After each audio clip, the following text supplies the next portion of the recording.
Thank you, New York. Whoa. And let me thank the people of New York for sending Alexandria to the U.S. Congress.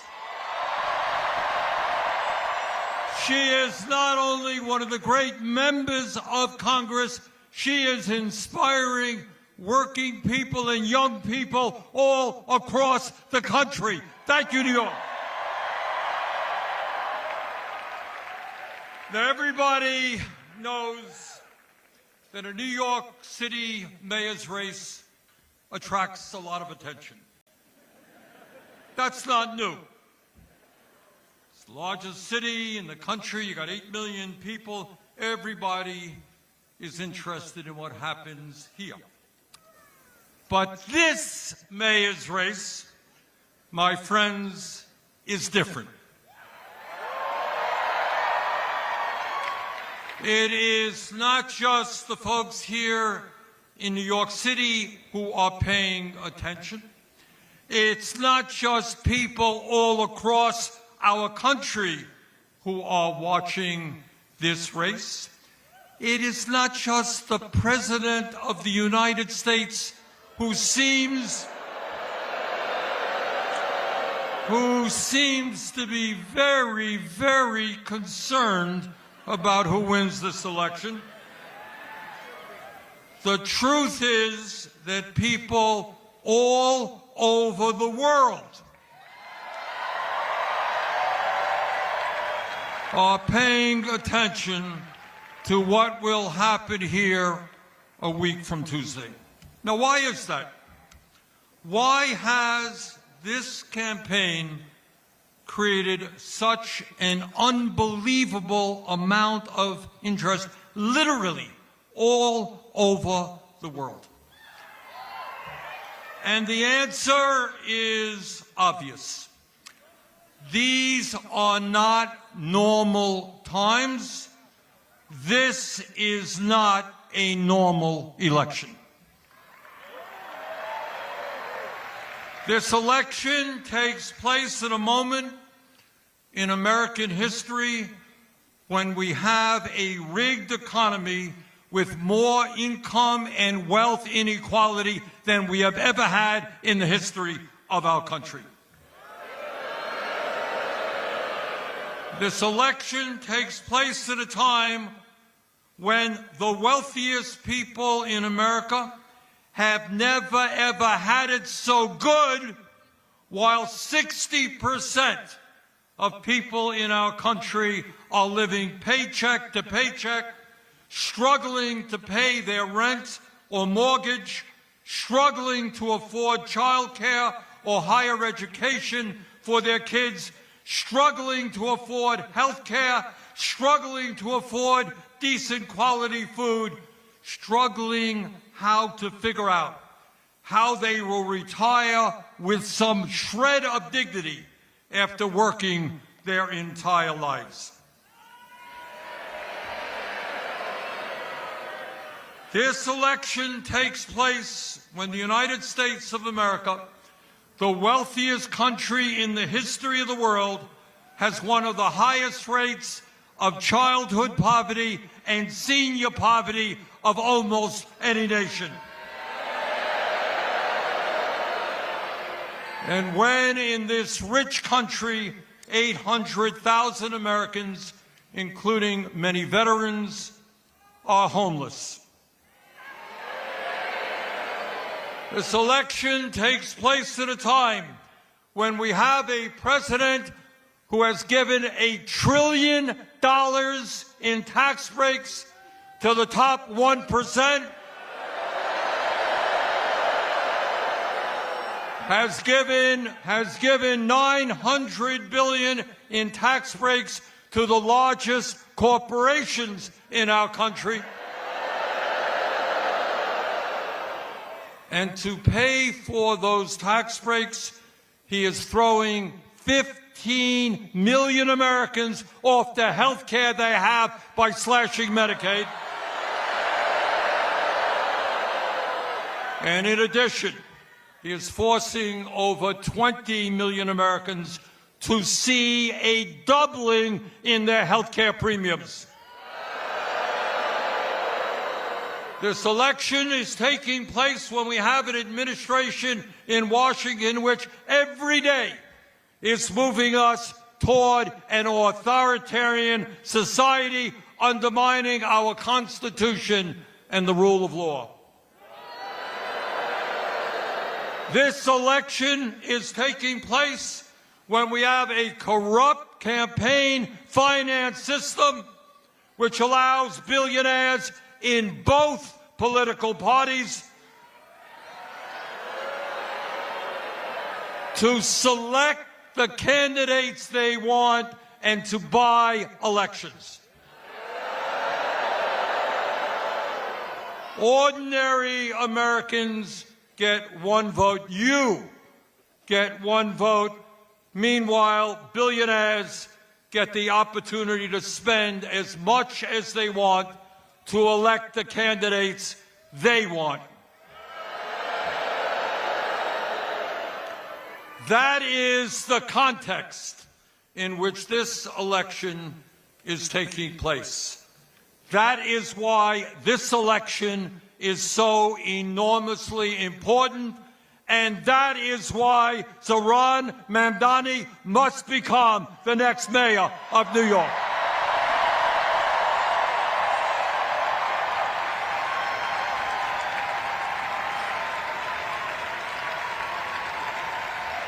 New York must have a mayor who represents the working families of this city, not the billionaire class.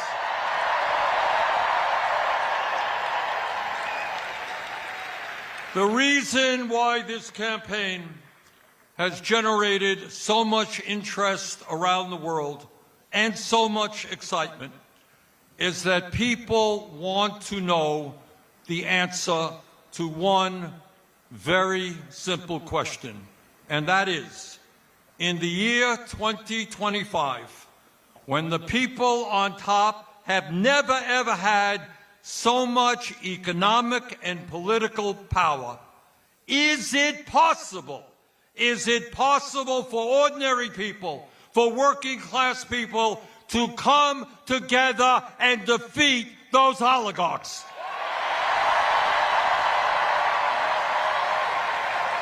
You're damn right we can.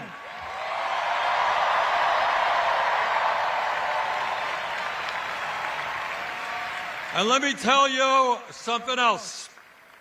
At a moment when Americans are extremely distressed about where we are as a nation, economically and politically, a victory here in New York will give hope and inspiration to people throughout our country and throughout the world.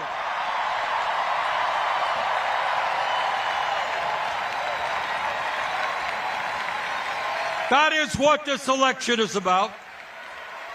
And that is why Donald Trump is paying attention to this election. Ordinary people, working class people, black and white and Latino, Asian, gay and straight, coming together to take on the oligarchy. That is Trump's worst nightmare.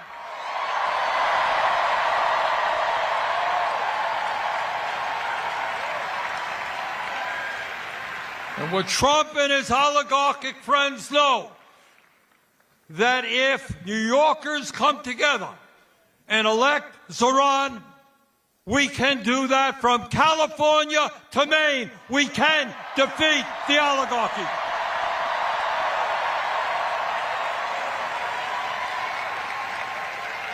And what the oligarchs fear, what they fear is that people will start understanding that this country belongs to us, not them.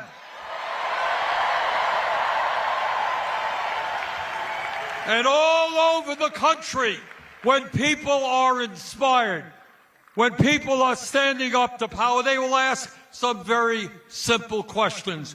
Why are we in the United States, the only major country not to guarantee health care to all as a human right.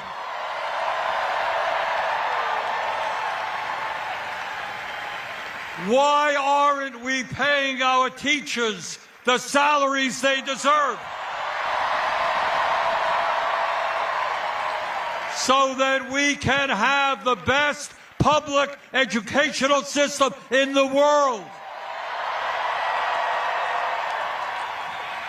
Why aren't we doing what used to exist in New York and all over this country 70 years ago, make public colleges and universities tuition free?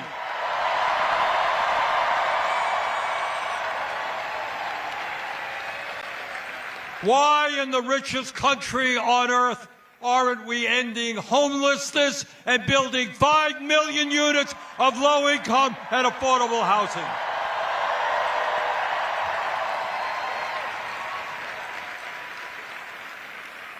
Why don't we make it easier for workers to join unions? And why don't we raise the national minimum wage to a living wage?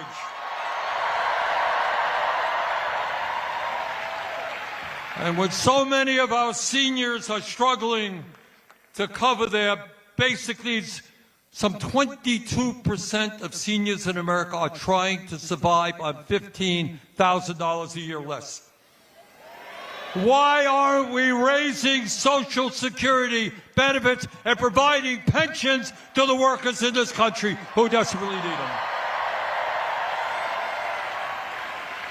And why don't we have a foreign policy which does not spend billions of dollars on a Netanyahu government starving children in Gaza?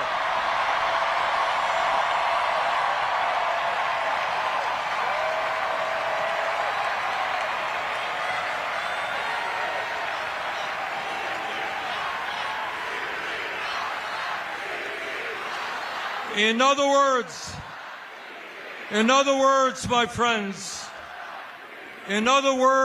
friends, a victory for Zohran will help Americans understand that in the richest country in the history of the world, there is nothing we cannot accomplish.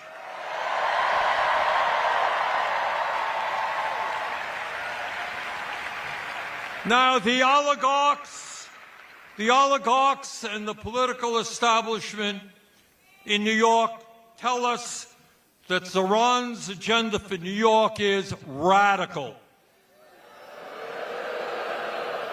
Really? At a time when working families in this city are finding it hard to live here because of the outrageously high cost of housing, I don't think it's radical to say that the city should freeze the rent and triple its stock of affordable housing. That ain't radical. At a time when working families can't afford the high cost of childcare, and psychologists tell us the most important years of human development, intellectual and emotional, are 0 through 4, why shouldn't we have a situation where every child in America gets the best quality child care we can provide?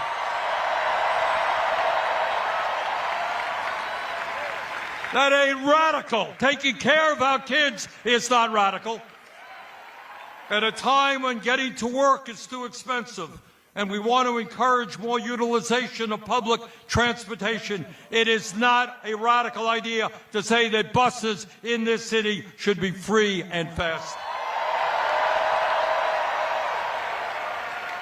At a time when every parent wants their kids eating good quality food, not junk food, and there are neighborhoods in this city where it is simply not affordable or possible to get that food, it is not a radical idea to say that there should be municipally funded grocery stores. And by the way, when billionaires And large corporations and the very wealthy are doing extraordinarily well. When the very richest people in this country often pay an effective tax rate lower than truck drivers or nurses. It is not a radical idea to say that the rich should start paying their fair share of taxes.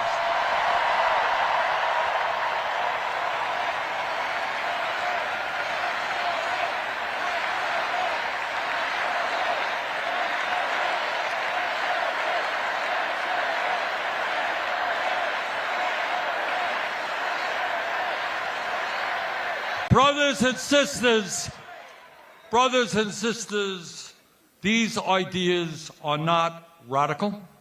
They are common sense, and they are what the people of New York City want and need. Now, let me be very clear. As someone who served as mayor of Burlington, Vermont for 8 years, a city just a little bit smaller than New York, I can tell you absolutely that being mayor is not an easy job. In local government, the people hold you accountable for everything, for picking up the trash, for crime problems, for the quality of education their kids receive, for traffic jams. Blame the mayor. And that's what mayors have to deal with.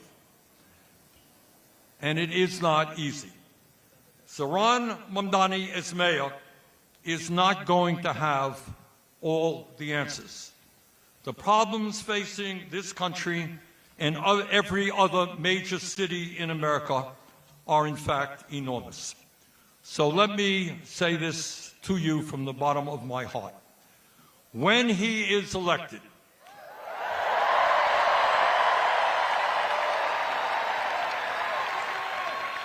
your job is not over. Zohran is going to need your help every single day. In this unprecedented moment in our nation's history, all of us together must act in an unprecedented way. And that means governing New York City and other cities in an unprecedented way.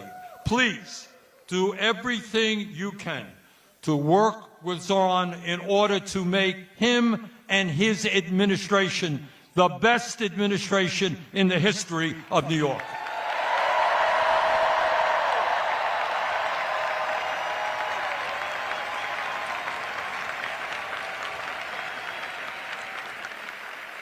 Let me conclude by saying this, and I say this again as somebody who became mayor of Burlington, Vermont in 1981 by winning that election by 10 votes after a recount.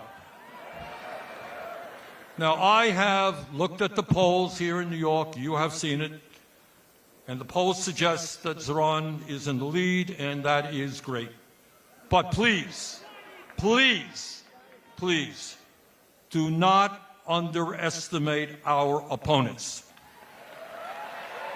They have a huge amount of money, and they are spending it right now. So I urge you, forget about the polls. Go into the last 8 days of this election assuming that you are 5 points behind.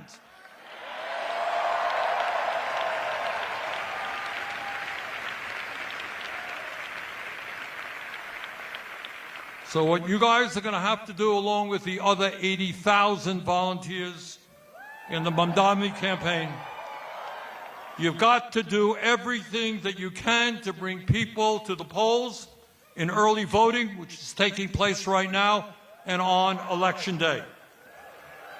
None of us want to wake up the day after the election and find that we lost that election because our opponents outworked us. That must not happen.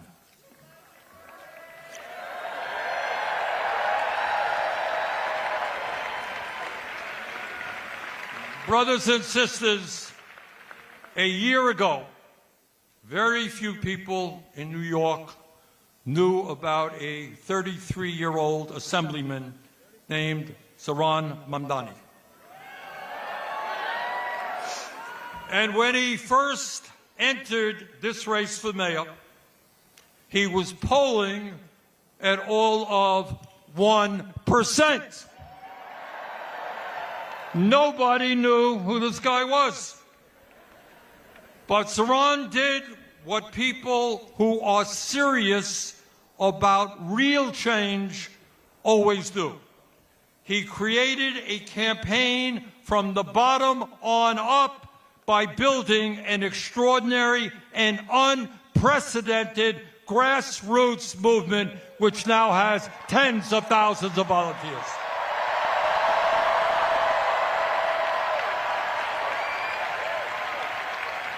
Unlike his opponents, he didn't go running to the billionaires for campaign contributions. He went to the people with an agenda that made sense to them. And despite being outspent 4-1, Zohran won the primary. And brothers and sisters, with your help over the next 8 days, this young man is going to make American history. It is my honor to introduce the next mayor of the city of New York, Zohran Mamdani.